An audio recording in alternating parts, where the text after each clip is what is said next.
देखिए, हमें स्कूल और कॉलेज में पैसे के बारे में सिखाया तो जाता नहीं है। हमें फाइनेंशियल नॉलेज मिलती कहाँ से? हमें फाइनेंशियल नॉलेज मिलती है हमारे घर से, हमारे परिवार से। बट मैं आपको आज एक बात बताने वाला हूं जो आपके लिए बहुत ज़्यादा ज़रूरी है जानना, कि आपको जो अभी तक सिखाया गया है ज़रूरी नहीं है कि वो ठीक हो। आप कहेंगे, सर हमें जो घर परिवार में सिखाया गया है, हमें जो हमारे माँ बाप ने सिखाया, क्या वो गलत है? वेल, आप खुद जज कीजिएगा। आज इस वीडियो में मैं आपको 5 ऐसे मिथ्स के बारे में बताने वाला हूं जो पैसे के बारे में आपको आपके परिवार से सीखने को मिले। एंड डेफिनेटली मैंने भी वो बचपन से सुना है। तो मुझे जब मैं फाइनेंशियली फ्री हुआ, जब मैं इंडिपेंडेंट हुआ, जब मैं सिक्योर हुआ हूं, तब मैं ये एनालाइज कर पा रहा हूं कि जो मुझे सिखाया गया वो गलत था। एंड अगर आपको आज से वो समझ आ जाएगा तो आप लाइफ में बहुत आगे निकल सकते हैं।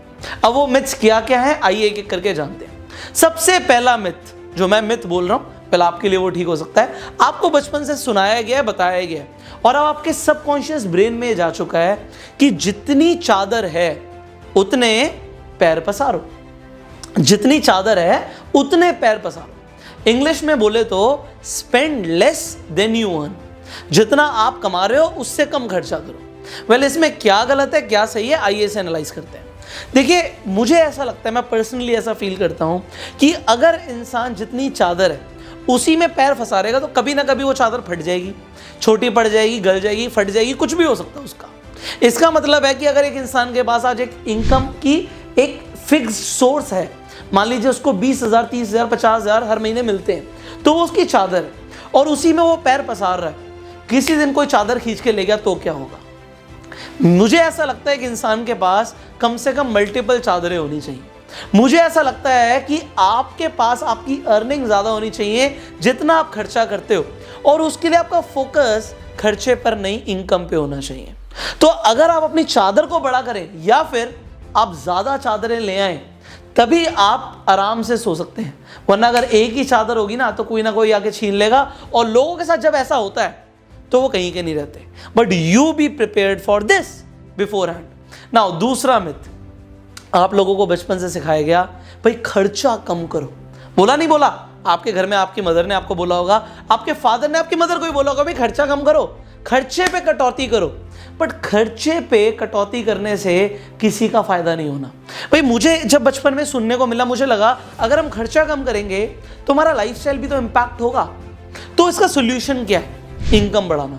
बट इनकम बढ़ाने पे कोई बात ही नहीं करता। अगेन, कोई ये बोलता ही नहीं कि भाई खर्चे कम मत करो, अपनी इनकम को बढ़ा लो। अगर इनकम बढ़ जाएगी तो खर्चे खुद ब खुद कम लगने लगेंगे। अब आप जरा खुद सोचिए, मैं कहता हूं एक इंसान के 1 लाख रुपए महीने का खर्चा है, क्या बड़ा है खर्चा? आप कहेंगे सर बड़ा खर्चा है 1 लाख रुपए। तो अब मैं बोलूंगा यहां पे कहीं ना कहीं सोच छोटी है, आपका माइंडसेट छोटा है, आपको उसे एक्सपैंड करना पड़ेगा। आज मैं अपनी बात करूं तो मेरे महीने के खर्चे 10-15 लाख रुपए के हैं फिक्स्ड, बट मेरे लिए वो बड़े खर्चे नहीं है। क्यों? क्योंकि इनकम बहुत ज्यादा है उससे। अगर इनकम ज्यादा है तो फिर प्रॉब्लम नहीं है, प्रॉब्लम तब है जब इनकम कम है। तो इनकम पे फोकस करना चाहिए ना। Problem is the income, not the spending. But बचपन से क्या बोला? खर्चा प्रॉब्लम है, खर्चे को कम करो, खर्चा प्रॉब्लम है। क्योंकि इनकम बढ़ाने पे फोकस ही नहीं लेकर गया कोई, वहां की कोई बात नहीं करता, क्योंकि उसमें मेहनत लगती है, उसमें एफर्ट लगता है। तो वहां पे अगर आप फोकस करेंगे तो खर्चा नहीं कम करना पड़ेगा, इनकम बढ़ जाएगी। तो that is the second myth which I want to break. Now let's talk about the third myth. आप सबको बचपन से बोला गया है पैसा सारे फसाद की जड़ है। Money is the root of all evil. बोला गया नहीं बोला गया? सारे फसाद की जड़ है। वेल, मैंने ये स्टेटमेंट पहली बार अपनी दादी से सुनी थी, बट उन्होंने ज़िंदगी में कभी बहुत ज़्यादा पैसे को एंजॉय नहीं किया जब तक उनके बच्चों ने, या जैसे कि मैंने, पैसे कमाने शुरू नहीं करे ना। बात यहाँ पर ये आती है कि पैसे को एंजॉय क्यों नहीं किया? Because of this poor mindset. Yes, मेरी खुद की दादी है, बट मैं बोल रहा हूँ money is not the root of all evil. Actual में पैसा सारे प्रॉब्लम्स का सोल्यूशन है। आप देखिए, अगर हमें गरीब लोगों की हेल्प करनी है तो क्या चाहिए? पैसा चाहिए। अगर हमें अनाथ लोगों की हेल्प करनी है तो क्या चाहिए? पैसा चाहिए। जहां पे फ्लड आ जाता है, बाढ़ आ जाती है, वहां पे लोगों की हेल्प करनी है, क्या चाहिए? पैसा चाहिए। आपको अपने बच्चे की एजुकेशन के लिए क्या चाहिए? पैसा चाहिए। आपको अपने बूढ़े माँ बाप की दवाई के लिए, इलाज कराने के लिए क्या चाहिए? पैसा चाहिए। When you need money, but इसके बारे में हमारा स्कूल में और कॉलेज में बिल्कुल भी ध्यान होता नहीं है और बच्चों को मना किया जाता है पैसे के बारे में बात मत करो, पैसे के बारे में बात करना ही गलत है। बट अल्टीमेटली फिर बच्चे जब पढ़ाई कर लेता है उसे क्या बोला जाता है, जा जाके पैसे कमा। भाई जब बचपन से तुमने उसे ट्रेन नहीं किया, तुम उसे ट्रेन किस चीज के लिए कर रहे हो कि तेरी जॉब लग जाए। एंड जॉब की फुल फॉर्म क्या होती है, जस्ट ओबे योर बॉस। अब यहां पर इंसान आके स्ट्रक हो जाता है क्योंकि माइंडसेट में ही लोचा है, घर में गलत एजुकेशन दी गई, फाइनेंशियल एजुकेशन गलत हो गई। तो यहां पे हमें ध्यान देना है कि बच्चों को बड़े ध्यान से सिखाना है।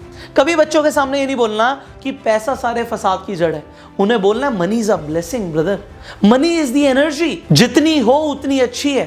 तो यहां पे एनर्जी को एक्यूमुलेट करना है, ये आपको बच्चे को सिखाना चाहिए, ना कि ये सिखाना कि ये सारे फसाद की जड़ है।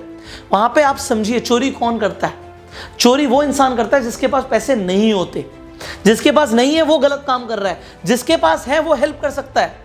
सो यहां पे हमें ऐसा इंसान बनना है कि हमारे पास पैसा आए, हम एनर्जी को वेलकम करें, अबंडेंस को वेलकम करें एंड हम सोसाइटी में कंट्रीब्यूट कर पाए। नाउ फोर्थ बिलीफ जो आपके लिए दिमाग में एक मिथ है and that is save your money. पैसे को जोड़ो, पैसे को बचा कर रखो। वेल मैं आपको अपनी रियल लाइफ से बताऊंगा, मेरे नाना ने मेरी मम्मी को यही बताया कि बेटा पैसे को जोड़कर रखना बुरे वक्त में तुम्हारी मदद जरूर करेगा। अब मेरी मम्मी ने क्या किया, शादी के टाइम पे मेरे नाना जी ने उन्हें कुछ पैसे दिए थे, उन्होंने उन गड्डियों को अपने लॉकर में रख लिया। 100 की गड्डियां तब मिली थी। अब आप समझ सकते हैं 10,000 रुपए तब के और 10,000 रुपए अभी के। बट नहीं, आप जरा समझिएगा इस बात को, तब 10,000 रुपए से आपका कितना सोना आता था? आपका तब 10,000 रुपए से 20 ग्राम सोना आता था और आज 10,000 रुपए में 2 ग्राम सोना भी नहीं आएगा। मतलब आज से 10 गुना ज्यादा सोना, मतलब जो पैसे की वैल्यू है 10 टाइम्स बढ़ गई। बट उन्होंने क्योंकि गड्डियों को वहीं के वहीं रखा, उनके पैसे की वैल्यू कम हो गई। बट यहां पे अगर मेरे नाना ने यह बोला होता, बेटा टाइम टू टाइम इन्वेस्ट करती रही हो, तेरे पास जब पैसे एक्स्ट्रा हो उन्हें इन्वेस्ट कर दियो, चाहे गोल्ड में, चाहे प्रॉपर्टी में, चाहे आप जहां पर भी इन्वेस्टमेंट्स कर सकते हो जिससे पैसा बढ़ेगा, तो आज वो पैसा बढ़ के बहुत ज्यादा हो चुका होता। तो यहां पे क्योंकि एजुकेशन गलत दी गई, मेरी मदर का लॉस हो गया। बट क्योंकि मुझे ये समझ आ गया कि ये गलत बात सिखाई गई है, तो मैंने अपने बिलीफ को चेंज कर लिया। आज मैं पैसे को अपने पास जोड़ के अपने घर पे नहीं रखता, उसे इन्वेस्ट कर देता हूं, उसे काम पे लगा देता हूं, जिससे मेरा पैसा दिन रात बढ़े और मुझे पैसा कमा के दे। सो आपको क्या करना है, चॉइस आपकी है। आपको वही बिलीफ सिस्टम को अपनाना है जो ज्यादातर लोगों का है, चॉइस इज योर्स। बट आज जो मैं आपको बिलीफ सिस्टम दे रहा हूं, आपको उसे अपनाना है, चॉइस इज योर्स। अब फाइनली मैं आपको एक और बिलीफ बोलूंगा जो एक मिथ है, जो आप सबको बोला गया कि बेटा देख अपने रिलेशंस बनाओ, जब कभी भी पैसों की जरूरत पड़ेगी आपको कोई ना कोई उधार दे देगा, लोन दे देगा। बहुत सारे लोगों को बोला जाता है रिलेशन अच्छे होने चाहिए, कोई ना कोई मदद कर देगा। मैं आपको रियलिटी बताऊं, आपको कोई भी कभी भी पैसे तब नहीं देता जब आपको जरूरत होती है। आपको हमेशा लोग पैसे तब देने के लिए तैयार होते हैं जब आपको पैसे की जरूरत नहीं होती। इनफैक्ट अगर मैं बैंक की भी बात करूं, ये इंग्लिश में कहावत है, bank is always ready to give you the loan when you do not need it. जब आपको जरूरत नहीं होती तब वो देने के लिए तैयार होता है, जब जरूरत होती है तब नहीं मिलता। तो आपको कभी भी बुरे वक्त के लिए प्रिपेयर नहीं करना, आप हमेशा अपने वक्त को अच्छा करने के ऊपर फोकस करो। भाई बुरे वक्त के बारे में सोचोगे तो बुरा वक्त कभी ना कभी तो आएगा, एंड वहां पर आपको लग रहा है ना कोई लोन दे देगा, उधार दे देगा, तो अगर आपने ये मेंटालिटी अपनाई तो आपका नुकसान हो जाएगा। आपकी मेंटालिटी क्या होनी चाहिए? आपकी मेंटालिटी होनी चाहिए कि मैं ऐसा बनूं कि मैं लोगों की हेल्प कर पाऊं, मैं बुरे वक्त पे उन्हें लोन दे पाऊं। अब अगर आपने अपनी मेंटालिटी को चेंज किया तो आपका स्टैंडर्ड ऑफ लिविंग बाकी लोगों से बहुत ज्यादा रेज हो जाएगा।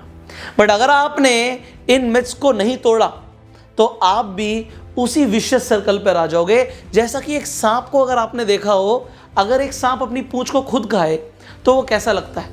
वो अपने आप को ही निगलने वाली बात हो गई ना। लोग भी यही कर रहे हैं, अंधविश्वास और मिथ्स को फॉलो करते हुए और फाइनेंशियल एजुकेशन की कमी की वजह से लोग अपने आप को ही डिस्ट्रॉय कर रहे हैं। But now it is the time to change the mindset and change the beliefs about money. I hope you like this video. अगर आपको ये वीडियो अच्छी लगी तो इसे शेयर जरूर कीजिएगा, सो दैट आप लोगों के भी मिथ्स को ब्रेक कर पाएं एंड उन्हें एक नया माइंडसेट दे पाएं। Thank you so very much.